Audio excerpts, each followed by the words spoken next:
Selanjutnya, melalui pembelaan ini, saya mohon kepada majelis hakim yang mulia berkenan memberikan keputusan yang adil berdasarkan hukum dan penilaian objektif atas fakta dan bukti yang telah dihadirkan di persidangan ini dengan mempertimbangkan yang pertama, bahwa sejak awal saya tidak merencanakan pembunuhan terhadap korban Yosua karena peristiwa tersebut terjadi begitu singkat dan diliputi emosi mengingat hancurnya harkat martabat saya juga istri saya yang telah menjadi korban perkosaan.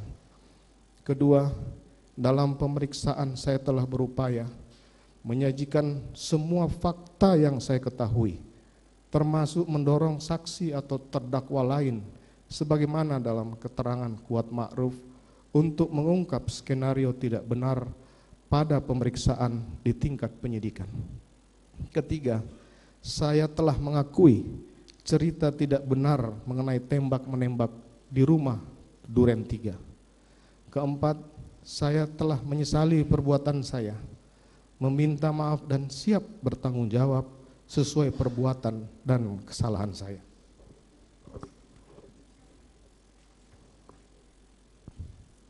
Kelima, saya telah berupaya untuk bersikap kooperatif selama menjalani persidangan, menyampaikan semua keterangan yang saya ketahui.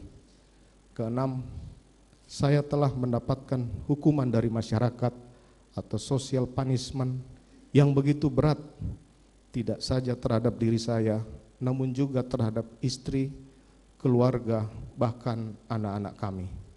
Ketujuh, baik saya maupun istri telah didudukkan sebagai terdakwa dalam persidangan ini dan berada dalam tahanan. Sementara 4 orang anak-anak kami, terkhusus yang masih balita, juga punya hak dan masih membutuhkan perawatan juga perhatian dari kedua orang tuanya. Kedelapan, sebelumnya saya tidak pernah melakukan tindak pidana di masyarakat, melakukan pelanggaran etik maupun disiplin di kepolisian. Kesembilan, saya telah 28 tahun mengabdikan diri kepada Kepolisian Negara Republik Indonesia, kepada nusa dan bangsa, sehingga atas kesetiaan dan dharma bakti tersebut saya telah dianugerahi bintang Bayangkara Pratama yang diberikan oleh Bapak Presiden Republik Indonesia.